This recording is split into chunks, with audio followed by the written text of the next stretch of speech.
Hierdie is Sê dit soos dit is.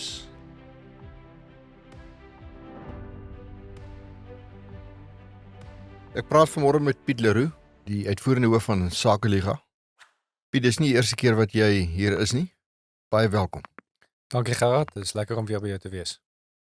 Ons gesels oor die goed wat vierkantig binne Sakeliga se mandaat val.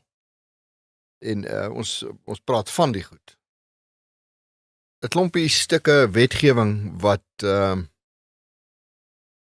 kwaadwillig is, skadelik is vir die ekonomie. En sekere daarvan het rasse elemente wat sekere belangegroepe baie nadelig tref. Ander het nie rasse konnotasies nie, maar sleg vir die ekonomie. En ons gaan die publiek bietjie inlig, of ek gaan die vrae vra en jy gaan inlig. Dis Gerard, ja. Kom ons begin by die eerste een, die wet op staatsverkryging. Wat is julle gryp met hierdie ding? Gerard, Sakeliga staan vir ekonomiese orde en oral waar daar wanorde is, daar is dit ons taak om 'n floreerende orde te herstel op die ekonomiese gebied. En die wet op staatsverkryging, wat 2 weke gelede deur president Ramaphosa onderteken is 'n krag vir wanorde in die ekonomie. En spesifiek rondom waar die staat verkryging doen. So public procurement is die Engelse term wat ons bekend is. Wat hierdie wet doen is, dit is veronderstel om die vorige Preferential Procurement Policy Framework Act, die vorige raamwerk wat bepaal het hoe staatsverkryging moet geskied, te vervang. Is dit die een wat julle hof toe gevat het? Dis hy. So 2 jaar gelede was ons in die hof, want ons het gewen na 5 jaar hofstryd teen Pravin Gordhan, want hy het ongevolge die vorige wet eintlik onregmatig, want die wet het nie eens daarvoor voorsiening gemaak nie, het hy regulasies uitgevaardig wat dit moontlik maak vir staatsentiteite om vooraf uitsluitings te doen op grond van ras. Nie van ander goed ook, maar dis hoe dit toepassing gevind het.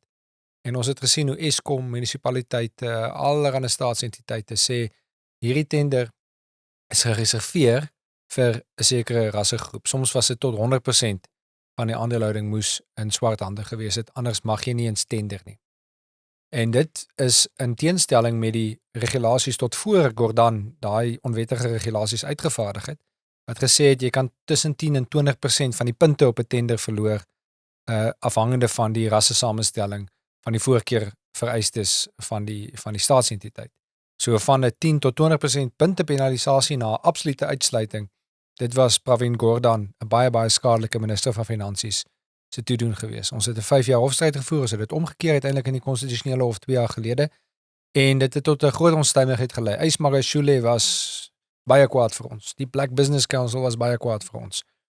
En 'n klompie ander partye wat of in goeie trou of uit die hoofde van die voordeel wat hulle daai trek, ook besorgd was, het nogal nie gehou van wat ons daar bereik het. Maar vir die res van die land was dit 'n groot voordeel.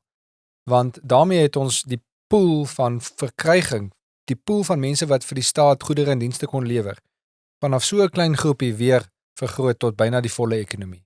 En dis wat jy wil hê, want as jy gaan vis in 'n klein poeltjie, dan gaan jy net die visse in daai klein poeltjie vang. En wat gebeur in die ekonomie is as jy die aanbodkant knyp, en dis wat die wet in Gordhan en die ouens gedoen het, hulle knyp die aanbodkant, dan styg pryse en gehalte en betroubaarheid daal. Ja.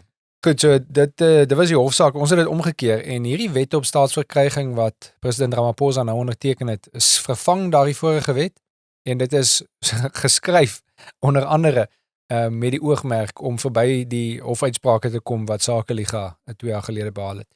Maar ons is gereed daarvoor om dit weer aan te pak. Ek moet bysê die wet is nog nie van krag nie. Al die wette wat ons nou gaan bespreek is nog nie van krag nie. Dit beteken die president het dit geteken, is nou 'n wet, maar hy moet nou nog 'n datum aankondig wanneer dit van toepassing word, nou nog regulasies sou kom. So ons is nog nie oor die afgrond nie, maar dit is ongelukkig nou op pad. Die mees verneinige element van hierdie wet op staatsverkryging, is dit die ras uitsluiting. Ja, ek sou sê daar's meer as een venynige element. Die eerste ene is voor ons by die rasse element kom. Wat die wet doen is dit sentraliseer staatsverkryging Ja, by die nasionale regering Ja. in tesourie. Ja. En konstitusioneel in Ja. artikel 2 en 7 van die grondwet is verkryging iets waar die diskresie en die toepassingsverantwoordelikheid by die staatsentiteit self lê, Ja. nie by nasionale regering nie. En trouwens die grondwet is volgens ons uitdruklik dat vereistes soos effektiwiteit en kostedoeltreffendheid en so aan is die belangrikste aspek, want uiteindelik moet jy die verkryging beoordeel nie uit die hand van uit die oogpunt van die ou wat die dienste lewer nie, die besigheidsman. Hy moet maar ten gronde gaan as hy swak dienste lewer. Jy moet dit beoordeel uit die oogpunt van die persoon wat die dienste moet ontvang, die publiek. En so wat hierdie staatsverkrygingswet doen is dit keer daai ding op sy kop en dit sê wie eerste gestel gaan word is die verskaffers. Ons gaan dit in die naam van transformasie gaan ons die verskaffers eerste stel, nie die ontvangers, die publiek nie. En ons gaan dit alles sentraliseer en ons gaan dit verskriklik kompleks maak. So daar's 'n stuk of 5 verskillende bepalings wat nou in plek gestel kan word om hierdie afbakening, hierdie poeltjie al kleiner en kleiner te maak. Van vooraf uitsluitings tot noem dit set-asides, pre-disqualifications, local content requirements, plaaslike verkrygingsvereistes, en 'n hele paar ander. So uiteindelik is daai poeltjie net so klein waaruit nou voortaan gevis moet kan word vir goedere en dienste. Okay, goed, daar's ander elemente ander as ras en maar transformasie speel 'n belangrike rol hierin. Ja. 'n Ou wat nou 'n wit sakeman wat hierna luister, wat is die implikasie vir hom as hierdie wet, en ek glo hier's 'n konstitusionele challenge hierso van julle af en wat éventuele konstitusionele challenge kan word, maar ook van waarskynlik die DA. Ja, as ek dit nie mis het nie, met Ellen Windy die professorskapsprovinsie te kenne gegee dat hulle gekant is teen die verkrygingswet. Ja. Ek dink amper van die metros het dit ook gedoen. En ek sal nie verbaas wees as daar grondwetlike aanslae teen die wet van daar af opkom nie. So ons sal na alle waarskynlikheid nie alleen wees nie. Nou die sakeman wat nou hierna luister, wat tans wit sakeman wat hierna luister wat diens verskaf aan die staat. Hoe raak dit hom? Dit raak hom, maar dit raak hom en sy swart vernoot eintlik eweveel, want in die oploop tot die hofsaak wat ons 2 jaar gelede gewen het, was daar voorbeelde van was daar 'n swart vrou byvoorbeeld as deel van die hofsaak en sy was die meerderheidsaandeelhouer in 'n entiteit wat geboue aan die staat verhuur het. En toe is sy uitgesluit van die tender omdat sy net 51% en nie 75% die maatskappy nie 75% swart besit was nie. So die penalisasie hier is teenoor wit persone, maar dit is ook teenoor swart persone wat saam met wit mense besigheid doen. Sodra hulle op 'n manier dit struktureer wat nie aan die drempels van die minister voldoen nie. En wat hy drempels is, weet ons nie, dit moet alles nou nog vasgestel word. So jy sit hier met 'n groot stuk regsonsekerheid. Maar ek dink die implikasie vir enige goeie besigheidsman in Suid-Afrika gaan wees om minder geneig te wees om in die regering besigheid te doen. En as jy besigheid doen, gaan jy meer vra. Want jy moet nou inbou 'n risikopremie op jou prys wat jy vra. Nie net vir die moeite om te tender en dat jy heel moontlik nie die tender eens gaan kry nie, maar ook vir die kans op hersiening van die saak, want omdat hierdie wet die verkrygingsproses so uitermate kompleks maak, is daar nou baie punte waarop 'n mededingende tender jou kan hof toe neem en sê jy het op onregmatige wyse die tender bekom en die besluit op hersiening neem, die toekenning op hersiening neem. So jy sit met 'n kostebasis wat styg deur die bank, of dit 100% swart, 100% wit of 'n kombinasie van eienaars is wat enige tender indien. Kostebasis styg. So ek vermoed sakelei sal al minder en minder geneig wees en die beter sakelei wat nie hou van hierdie politieke speletjies nie, sal al meer en meer geneig wees om weg te tree en so behalwe vir die uitdruklike verkleining van die pool via die regulasies, sal daar ook die onuitdruklike tweede orde effek wees van mense wat eenvoudig die pool begin vermy omdat hulle nog daar kan inkom, maar dit is so 'n toksiese verkrygingsproses dat hulle eenvoudig wegbly. Die slagoffer sal wees die publiek wat goedere en dienste moet kry. So die publiek kry 2 keer skade. die publiek betaal belasting. Die belasting word die goedere wat jy koop met daai belasting gaan op. Die prys van die goedere gaan op en die kwaliteit van die goedere gaan af. Van die werklike rolspelers slim in die game uit. So dit hou die opdrifsels bly nou oor. En hulle is dan die ouens wat die diens lewer. Goeie beskrywing, Gerard. Vir dieselfde hoeveelheid belasting kry jy al minder en minder waarde. Ek kry al minder en minder waarde, want ouens wat daarin is om ernstig besigheid te doen, sê ek kan nie hierdie speletjie speel nie. Of jy kan dit ook andersom stel, vir dieselfde hoeveelheid goedere en dienste betaal jy al meer en meer belasting. So jou effektiewe belastingkoers in ruil vir jou opbrengs is besig om toe te neem. Maar ek wat die belasting betaal meer en kry minder. Ja, kry net minder daarvoor. Soos hy daar staan op die oomblik, 'n wit sakeman, 'n man wat 'n wit besigheid het, wat dit nou wel ook mag beteken, word hy volkome daarvan uitgesluit. Jy kan nie met die staat besigheid doen nie volkome uitgesluit. Dis onseker van nie, want baie hang af van die regulasies wat nou nog deur die tesourie gepubliseer moet word om aan die wet beslag te gee, en so mense sal moet sien. Dit is regtig kompleks. Jy moet 10 dinamiese veranderlikes bereken in jou kop om by die antwoord van hierdie groot formule uit te kom. So dis onduidelik wat op enige individuele besigheidsman die impak sal wees. Maar die verwarring, die kompleksiteit van die ding maak eintlik die ding meer oop vir korrupsie. Hoe meer kompleks, hoe meer verwarring, hoe meer korrupsie. Ja, ons beskou dit as 'n dekmantel vir korrupsie. Of dit nou die bedoeling is of nie, maak nie saak nie. Dis wat jy kry, want jy kan hieronder enigiets gaan wegsteek. Jy kan altyd sê, maar daai bepaling was so toegepas of moes so toegepas wees. So dit word verskriklik maklik om korrupsie onder weg te steek. En dis ironies, want president Ramaphosa regverdig die ondertekening van die wet in sy verklaring 2 weke gelede, deur te sê dit is dit gee beslag en inhoud aan die aanbevelings van die Zondo-kommissie oor staatskaping. Die ironie is dat die Zondo-kommissie baie uitdruklik 'n aanbeveling het wat sê die beste waarde vir geld is die oogmerk van staatsverkryging vir die publiek en staatsamptenare behoort so geadviseer te word. Hierdie wet doen presies die teenoorgestelde van dit. Die mate waartoe meneer Ramaphosa beweer hierdie aan Zondo se bepalings voldoen, is eintlik 'n ander hoek. Hy sê hy loof die wet omdat die wet nou uitdruklik bepaal dat staatsamptenare se boeties en sissies nie meer kontrakte mag kry nie. So die mees ooglopende ding wat sonder dat dit in die wet gestaan hoef te wees, moet vanselfsprekend na gekyk word. Dit word nou opgehemel as voldoening en beter staatsverkryging. Wel, net deur na jou te luister, lyk dit asof die ouens gaan pak kry op verskeie fronte. Weet ek wil praat oor die wysigingswet op nasionale klein ondernemings.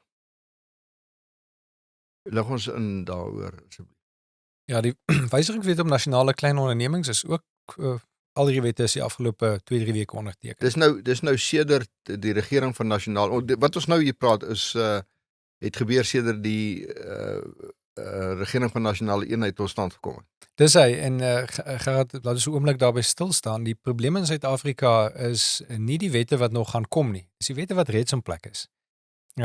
Van employment equity, die wet op staatsverkryging, die NHI wet wat reeds geteken is, as jy na onderwys toe gaan, Bella wet en so aan.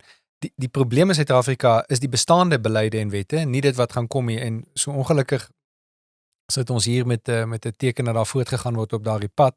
En ek dink wat ons voor moet uitkyk, want dit sal baie hoopgewend wees, is as ons van hierdie goed sien dat dit omgekeer word.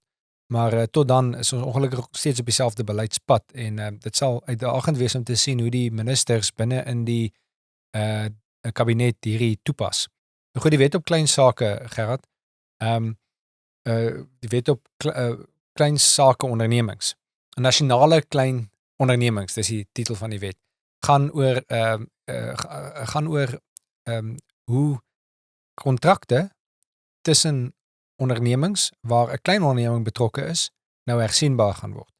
So die wet sê, die doel daarvan is om meer regverdigheid te bring vir klein ondernemings, want groot ondernemings is dikwels onregverdig met hulle en stel te moeilike kontraktuele terme. Wat die wet dan nou doen is, hy gaan stel 'n ombudsman daar. En hierdie ombudsman word dan nou deel van die Departement van Handel en Nywerheid se hele katakombe van vreemde organisasies soos Mededingingskommissie, NB-kommissie, daar's 'n horde kommissies daar binne wat enige oomblik op jou kan spring.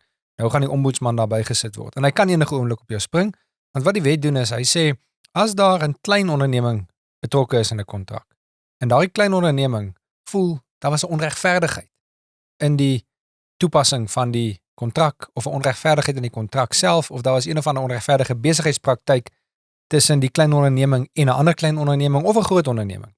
Dan kan selfs tussen twee klein ondernemings. Selfs tussen twee klein ondernemings.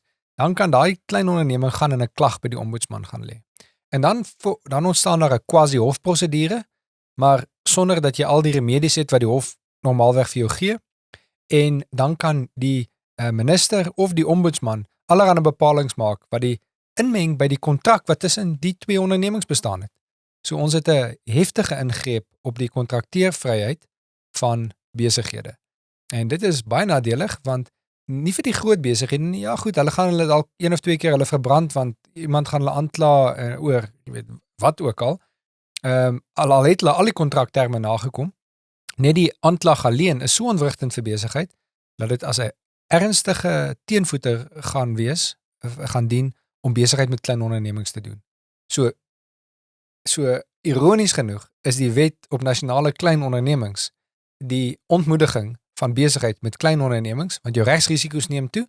Dis vir jou meer regsveilig as daai wet geïmplementeer word om besigheid met groot ondernemings te doen. So wat jy sê is jy sê selfs tussen twee klein besighede. Selfs tussen twee klein Hier besighede. is twee medium besighede wat daar's ooreenkoms, jy moet bepaalde goed vir my doen. Ek hou jou by die bepalings van die ooreenkoms. Ja. Jy beroep jou op die ombudsman dat dit wat ooreengekom is onbillik is.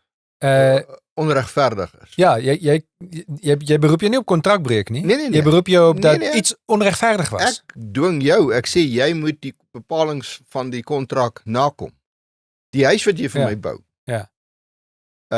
Ons het gesê hy gaan teen dan klaar wees. Ek wil hom teen dan klaar hê. En ek gaan jou soveel betaal. Ja. En dis teen daai tyd klaar en dit is die boete wat jy gaan betaal, ek noem dit boete. Ja, dis die fooi wat jy gaan fooi betaal as jy nie klaar is nie. Ons kom Wanneer voor ek dit wil afdwing, sê jy vir my, nee, daai bepaling was onbillik. En 'n staatsamptenaar wat in sy lewe nog nie 'n hamburger self vervaardig het, klim in en hy sê vir jou, hy dink dis onbillik. Dis een van die scenario's, Gerard. Daar's vele sulke scenario's, want dis duidelik dat die wet die oogmerk het om buite die kontrak tussen die partye beslissings te vel en met ander woorde om by die kontrakteervryheid van die partye in te meng. Dis is daarom tipies van 'n sosialis wat in 'n faal kantoortjie iewers sit in 'n ekonomie wil regeer. En dink hy kan. Ja, ek kan maar net sê dit is goed dat minister Ibrahim Patel nie meer minister is nie, maar hierdie kom uit sy tyd uit. Is verstommend.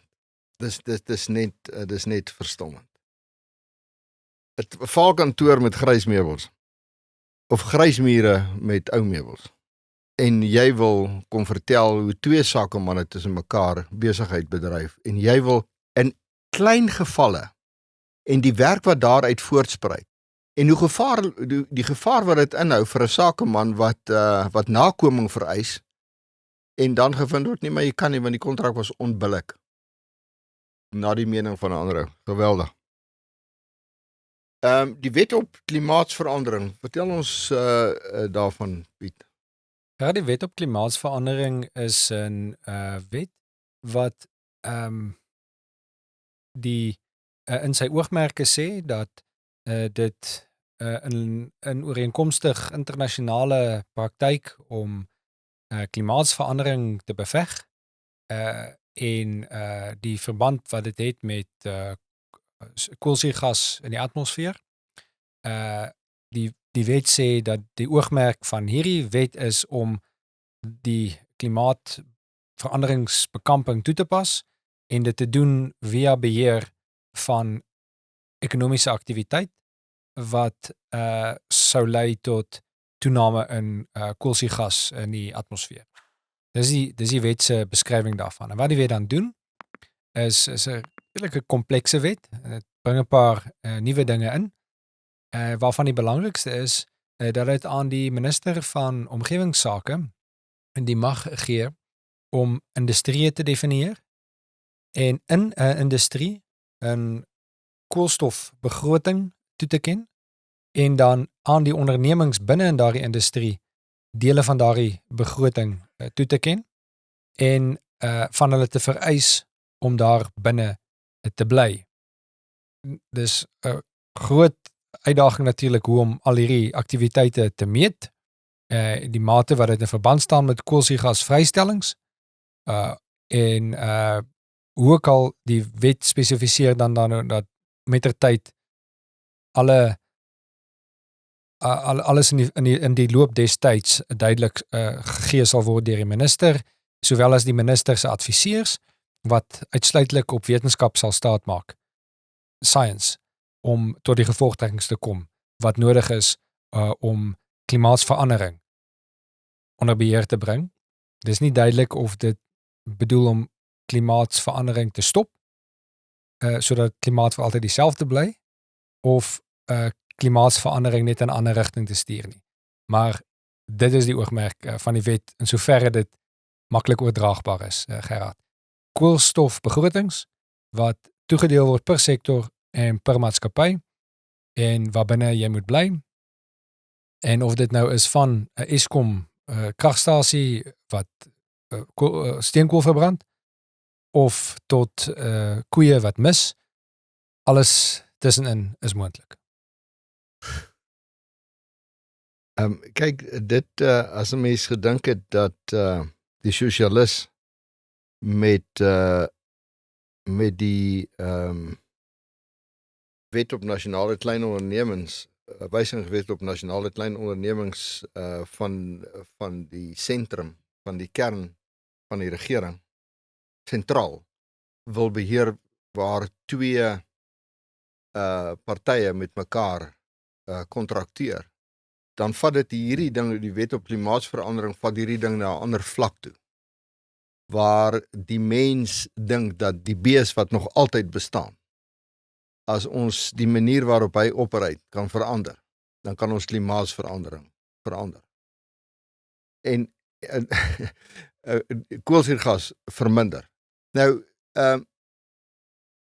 daar is ouens wat vir jou sal sê dat hierdie is meer 'n politieke ding as wat dit werklik oor klimaatsverandering gaan. Iemand maak baie geld hieruit.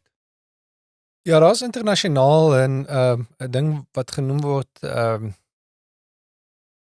koolstof carbon credits, koolstofkrediete. En op ander plekke in die wêreld, ek dink daar's 'n mate daarvan in Suid-Afrika, maar dit word op ander plekke spruit eintlik uit wetgewing elders in die wêreld. Is daar dan verhandeling wat plaasvind waar entiteite wat gemeet word as om meer koolstof vry te stel, kan leen of kan koop daai krediete by entiteite wat minder koolstof vrystel, en dat daar so effektievelike belasting geplaas word en 'n disinsentief op die aktiwiteite, die ekonomiese aktiwiteite wat dan nou gemeet word om meer koolstof vry te stel versus die aktiwiteite wat gemeet word om minder vry te stel. En die teorie daar agter is dat dit dan nou tot 'n moderasie of 'n vermindering van die koolstof in die atmosfeer sal lei. Gelukkig moet ek sê, wel gelukkig of ongelukkig, die feit van die saak is, ons sien nog nie dit in die wet in Suid-Afrika nie. Ons sien nie 'n verhandelbare stelsel nie. Dit mag wees dat dit die oogmerk is van die wetskrywers. Ons sien egter nie dat die wet daarvoor voorsiening maak nie. So hierdie lyk nog nie of dit gaan lei tot 'n nuwe interne verhandeling, nuwe skyn-ekonomie nie. Maar dit gaan wel, Gerard, lei tot 'n toename in bureaukratiese diskresie. So ons gaan sien, soortgelyk aan die ander wette wat ons nou bespreek het, hoe dat een of ander staatsarm, waar bureaukrate sit wat met respek nie verstaan hoe werk besigheid of ekonomie nie. Jy het dit nou meer kleurvol oor 'n hamburger gestel en so aan. Maar dis werklik so dat daar in dikwels in die staatsdiens baie min dissipline is soos wat die mense dit in die sakewêreld ervaar. En hierdie mense wat geneig en gewoon daaraan is om diskresionêr reëlings uit te vaardig en bevele uit te vaardig wat gehoorsaam moet word, gaan nou in 'n versterkte posisie kom om uitsonderings toe te laat of nuwe regulasies uit te vaardig. So onmiddellik verhoog jy weer daardie drempel van basiese koste in die ekonomie waaronder dit nie sin maak om besigheid te doen. Die net jou opinie, lande soos opkomende ekonomieë en ek weet om na China as 'n opkomende ekonomie te verwys is miskien nie meer van toepassing nie, maar Indië, die grootste wordende ekonomie in die wêreld. Hulle steur hulle nie veel in hierdie goed. Ja, nie volgens wat ek kan sien is daar 'n groter bereidwilligheid in baie, kom ons noem dit ontwikkelende lande, om rekening te hou met die prys wat betaal word vir sulke ekonomiese knelling. En dit is in vergeleke met, en dit is dan vir lande wat teen 'n behoorlike BBP groeikoers ekonomies groei. Terwyl in Suid-Afrika daar ernstige ekonomiese verval en druk is. Hier en daar, baie van die kykers Gerard is suksesvol, maar oor die algemeen is die land besig om in 'n swakker toestand van infrastruktuur en ontwikkeling in te gaan, met elke dag wat verbygaan, langs die wonderlike eilande van entrepreneurskap wat ons wel sien. So, lande wat in 'n veel sterker ekonomiese posisie is, waarvan die bevolking teen wil of dank baie meer in staat is om die prys te betaal wat vir hierdie aspirasies nodig is volgens wat ek kan sien, baie minder geneig om daardie prys af te dwing, en hulle is baie meer geneig om die feite in die oë te kyk, dat daar 'n koste is aan hierdie inmenging by die ekonomie, en om 'n demper te plaas op ekonomiese aktiwiteit. En ongelukkig is die klimaatwet wat ons hier sien, geen blyke daarvan nie. Daar is natuurlik iets soos besoedeling, en daar is natuurlik iets soos, ek meen, net 2 dae gelede het ons hier in Pretoria gesukkel om die son mooi helder te sien, so vuil was die lug gewees. En daar is gevolge aan 'n besoedelde omgewing vir gesondheid. En daar is, dit is baie redelik om van mense te verwag dat wanneer hulle iets besoedel, hulle 'n prys daarvoor moet betaal, of dat ons in 'n gesonder omgewing wil lewe as gelukkige gemeenskappe. Maar dis iets anders as hierdie wet op klimaatsverandering, wat onduidelike oogmerke, met onduidelike meetinstrumente, met regulasies van onduidelike omvang, maar wel met potensieel massiewe implikasies op die ekonomie wil probeer afdwing. Nou, hierdie goed lei tot honger, eventueel. Daar's nie, jy weet, al die beperking, al die ingryp met die produsering van graan, as jy nie besoedel die lug, die beeste en al hierdie goed, die beperkings op beeste. Ek meen, dis verregaande. As jy oosry van Pretoria af, dan gaan jy hier deur 'n dorp so en van hier af wat die lug nogal baie besoedel is. As jy daar kom, dan weet jy is nou, voor jy die bordjie sien, weet jy waar jy is. Maar as jy daar 'n man daar so na 'n persoon daar nader wat nie kos het nie, en jy sê vir hom, ek gee vandag vir jou skoon lig, maar jy gaan voort met honger wees, dan sal hy sê, kan ons dit nie omdraai nie, gee vir my kos om te eet. Ons kan mettertyd werk aan die skoon lig. Maar dit is eintlik waarmee ons sit, is geweldige hoë werkloosheid wat eintlik tot hongersnood lei, en ons weet, hoeveel mense in Suid-Afrika gaan slaap honger? Daar is syfers, ek kan dit nie nou onthou nie. En ons doen niks daaraan nie. En dan hou ons besig met hierdie goed. En ek stem saam met jou natuurlik. As ek agter 'n kar ry wat se uitlaatgasse hier in my gesig borrel, dan plaat dit my ook. Ek kan dit nie goed praat nie. As ou iets moet doen om die lug skoon te hou, natuurlik moet jy. Maar ek dink die balans trek skeef. Wie praat met my bietjie oor die wysigingswet op maatskappye? Ja, daar is 2 wysigingswette op maatskappye, ook onlangs geteken, en hierdie wysigingswette doen 2 goed, wel verskeie goed, maar 2 wat ek nou sal uitsonder. Die eerste is dat dit vergoeding van amptenare in privaatmaatskappye blootstel Privaatmaatskappy of luistermaatskappy? gelyste maatskappye, maar ook privaatmaatskappye, al is hulle nie gelys nie, afhangende van sekere tellings waarby ek nou sal kom, dat hulle gedwing word om ratios in die vergoeding tussen die hoogsbesoldigde en die laagsbesoldigde werknemers openbaar te maak. En dit klink nou ook na 'n goeie ding vir deursigtigheid. Dit is ook hoe die wet sê waarvoor dit belangrik is. Maar eintlik in sommige privaat aangeleenthede is daar geen rede waarom goed openbaar gemaak hoef te word. Dit is volledig binne die eienaars van maatskappye se reg en die aandeelhouers van maatskappye se reg om die amptenare van die maatskappye te vergoed ooreenkomstig wat hulle beskou as wat markverwant is en wat hulle beskou as wat nodig is vir die sukses van die onderneming. Die gedagte daarachter, alhoewel dit natuurlik nie so uitdruklik gestel word nie, weer eens hierdie is iets 'n wet wat uit die departement van handel en nywerheid en mededinging kom, is om groter gelykheid te bewerkstellig. Maar daar is geen rede in die beginsel van die heelal oor waarom gelykheid nagestreef hoef te word of afgedwing hoef te word deur die departement van handel en nywerheid nie. Daar is goeie redes waarom sommige mense meer verdien en dit ook goed is vir die samelewing dat sommige mense aandeelhouers is en ander nie, en daar is 'n proses van hoe dit verander mettertyd. Maar die proses om dit te verander is nie via minister Ibrahim Patel of sy plaasvervanger se kantoor nie. Nou, so hier is die eerste komponent van die wysigingswet. Dit dwing sommige maatskappye om hierdie te openbaar. Watter maatskappye? Sonder om te tegnies te raak, dit dwing staatsentiteite. Die staat is natuurlik staan die staat vry om sy eie inligting te openbaar, maar dit word dan uitgebrei na die privaat sektor op grond van die telling, die maatskaplike belangtelling van 'n maatskappy. En in die maatskappywet is daar 'n formule hoe dit bereken word, afhangende van hoeveel aandeelhouers jy het, afhangende van wat jou omset is, afhangende van hoeveel werknemers jy het, al daai goedjies tel saam en dan kry jy 'n openbare belangtelling.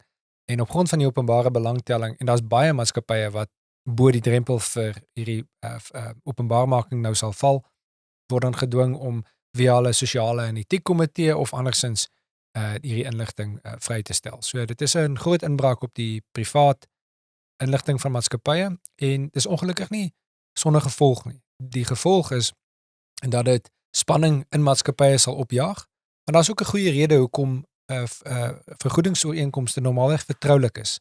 Want dit is gebaseer tussen twee partye. En die vergoeding wat maatskappy aan 'n ander werknemer bied is nie relevant in beginsel vir die vergoeding wat dit vir van die ander werknemers het nie.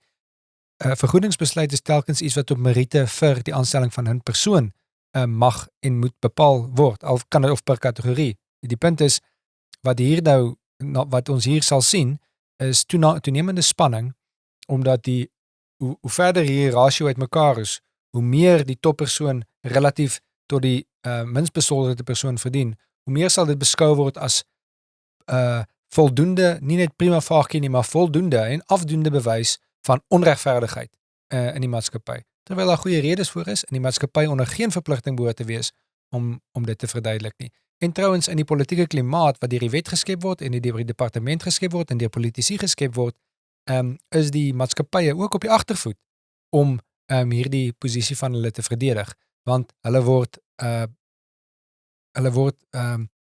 beskuldig en onder die indruk gebring, die publiek word onder die indruk gebring dat die maatskappye onregverdig optree, terwyl daar geen sprake daarvan is nie. Wel, al hierdie goed gesamentlik dra by tot die vyandige besigheidsklimaat, die ontmoediging van besigheid om in Suid-Afrika besigheid te doen. En dis die enigste plek waar werk geskep word. Ja, die enigste plek. Ja, dit is korrek, en party mense sal dalk sê, nee maar Gerard, die staat skep ook werk, daar is 1.2 miljoen mense wat daar werk maak, ek wil net uitdruklik met jou saamstem, waar produktiwiteit plaasvind is nie in die staatsdiens nie. Maar dit skep nie, die staat skep nie welvaart nie werk, skep nie welvaart. Ja. Skep nie welvaart. Ek het gister 'n onderhoud in my kantoor gehad met iemand wat verwagting het om 'n pos te kry. En toe het ek vir die persoon gevra, want dit is vir my belangrik dat in daai pos jy 'n bepaalde ingesteldheid hê oor oor regeringsbeleid. Hoe sien jy dit? Die persoon is 'n prokureur in praktyk. Toe ek haar vra, hoe sien sy die oplossing van die werkloosheidsprobleem, toe sê sy die staat moet meer geld bewillig om vir mense werk te gee. Toe sê ek nou, waar gaan hulle die geld kry om vir mense te gee? Dis by die belastingbetaler. Ek sê so goed, as die staat dan vir my met daai belastinggeld dan geld vir my gee, om te sê, jy kan 10 mense in diens wat jy wil betaal, maar hy is nie werk hierso nie, want die markkragte het nie vir my daai werk geskep nie, maar ek laat hulle na my toe kom, en dan sit hulle hier. Ons maak 'n sinkhuis hier iewers, sonder 'n aircon, ons laat hulle daar sit. Want dit kos my niks. Sou jy dit werkskepping noem? Die antwoord dui eintlik, ja, dit is dit, maar is dit 'n real job? Nee, dit kan nie wees nie, maar dis wat 'n ouma moet doen. En dit is presies dit. Nou, dis eintlik min of meer wat 'n staats werk is dis baie maklik om met geld wat jy nie self genereer nie. En dit is ongelukkig die staat se manier van werkskepping. Terwyl hulle hierdie vrye markstelsel wat net reageer op markkragte wil onderdruk en daarbey wil ingryp. Piet, dink ons net gou, wat is die verwikkelinge rondom die wetgewing wat eiendomsagente se lewens wil beheer? Wat gebeur daar? Ja, dit is 'n wet wat van voor die huidige kabinet, die huidige regeringssamenstelling kom. Die wet is al 'n tydjie in plek, maar die eiendomsregulerende owerheid, die PPRA, het in April vanjaar begin om hulle eie interpretasie van die wet te gee. Die wet is problematies in sigself, en toe het die PPRA nou verder gegaan en gesê dat voortaan gaan hulle almal wat nie 'n BEE minimum level 8 sertifikaat by hulle indien nie, gaan hulle verbied om as eiendomspraktisyns besigheid te doen. Nou, wat is 'n eiendomspraktisyn? Die wet sê as 12 kategorieë. Ja, as makelaars, huisagente, maar dan ook bestuursagente, mense wat eiendom bestuur, die verhuuring hanteer en so aan, afslaers van eiendomme, ontwikkelaars van eiendomme, en 12 ander kategorieë. So veel meer as die tradisionele kategorie van eiendomsagente. En hierdie mense, sê die wet, mag slegs as eiendomspraktisyns besigheid doen as hulle 'n getrouheidsfonds sertifikaat het, 'n Fidelity Fund certificate. En die meganisme wat die PPRA dan nou toepas, is hulle sê, as jy nie 'n minimum vlak 8B sertifikaat indien, kan ons nie jou getrouheidsfonds sertifikaat vir jou gee nie, en dan gaan jy vervolg word as jy as eiendomspraktisyn besigheid doen. Hulle het sedert Maart, April vanjaar begin om aansoekers te weier wat aansoek gedoen het. En die afgelope week of 2 daar gerugte begin rondgaan dat die PPRA nou 'n tydelike terugtrede gedoen het. Ons het natuurlik vir hulle gedreig met hofaksie en sekere eise aan hulle gestel wat hulle tot onlangs nie na ons toe aan ons wil voldoen nie. Die gerugte het begin rondgaan dat die PPRA tydelik terugstaan met hulle beleid en dat jy nou weer met net 'n gewone BE sertifikaat, al is dit nie vlak 8 nie, nog steeds 'n getrouheidsfonds sertifikaat kan kry. Die stand van sake is, ons het gister bevestiging van die PPRA ontvang, waarin hulle verseg om vir ons 'n skriftelike onderneming te gee, dat hulle die beleid terugtrek en omkeer. So, ons kan ongelukkig geen vertroue in die PPRA se woordstel indien dit op ander plekke anders gegee word nie. Waar dit saak maak, wanneer ons hulle met litigasie op terme stel, weier hulle om die nodige ondernemings te gee om hulle beleid te staak, dit om te keer en onmiddellik vir die eiendomspraktisyns vir wie hulle nou reeds sertifikate geweier het, wat of nie besigheid mag doen nie, of tans besig is om onwettige besigheid te doen, om vir hulle getrouheidsfonds sertifikate te gee. En die PPRA weier om dit te doen. So dis waar ons staan daarmee. Ons het hulle weer vanoggend finaal op terme geplaas. Hulle het tot 16 Augustus om vir ons te sê of hulle gaan voldoen aan ons eise. Ons gaan intussen voort met ons voorbereiding vir litigasie. Fantasties. Piet, 'n paar dae terug 'n persoon hier gesit, daar stoel waar jy sit, en ons het saggies verskil oor die feit dat hierdie 'n sosialistiese regering is. As jy kyk na die inmenging van die regering in gesondheid, die NHI, BE, Employment Equity, wat het ingryp is in die reg van 'n besigheid om sy sake volgens sy eie beter wete te hanteer, bedryf, die wet op staatsverkryging, die inmenging daar, die wysigingswet op nasionale klein ondernemings, die ingryp in die kontraktering tussen partye, die klimaatsveranderingswet, die wysigingswet op maatskappye. Al hierdie ingryp deur amptenary in ons in vryhede. As ek vir jou sou vra, is hierdie 'n sosialistiese regering, wat sou jy antwoord? Ek sou sê dit is waar, maar dit is net 'n deel van die verhaal. En die rede is dat daar kyk, sosialisme het die korrekte betekenis wat jy daaraan verleen, naamlik die staat se oorname van die en se oorname van die beheer van die kapitaalstruktuur van 'n land of van 'n ekonomie. Dis inderdaad besig om te gebeur, maar dit gebeur om verskillende redes. Ek dink iemand soos Ebrahim Patel, Pravin Gordhan, mense wat binne die kringe van die SAKP, die Suid-Afrikaanse Kommunistiese Party beweeg, het daardie impuls. En ek dink dis tegelykertyd is daar 'n ander groep wat minder verknog is aan die sosialisme self, maar 'n ideologiese posisie het oor hoe maatskaplike geregtigheid lyk en watter dele van die bevolking beheer moet hê oor watter dele, en watter dele van die bevolking, veral die in die politiek, hoeveel diskresie hulle in die ekonomie mag hê. En dis waar BEE inkom, dit is waar baie van die ander intervensies kom. So, en ek dink dis hierdie twee goed tegelyk, hierdie ideologiese stroming en die sosialistiese stroming wat saamkom en wat vir ons hierdie toksiese mengsel gee. So in 'n sekere sin, Gerard, is dit sosialisme ja, maar ook erger.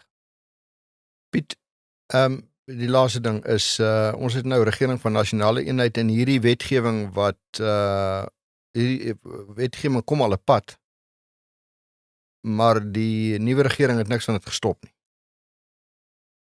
Nou, is dit redelik van ons om te verwag hulle moet impak maak hierop? Sekerlik? Ja, ek dink 'n mens behoort te verwag. Mens behoort die verwagting te hê en te stel en te artikuleer dat die veelpartyregering, ek dink nie dis 'n nasionale regering van nasionale eenheid nie, ek verkies om dit 'n veelpartyregering te noem. Dis redelik billik van ons om te verwag en dit te artikuleer aan die veelpartyregering dat ons beter beleid en beter toepassing wil sien van dit wat die staat behoort te doen. En as ons dit nie sien nie, behoort ons dit ook duidelik te maak, maar ons moet die verwagtinge temper. Die minderheidspartye in die veelpartyregering het min hefboomkrag.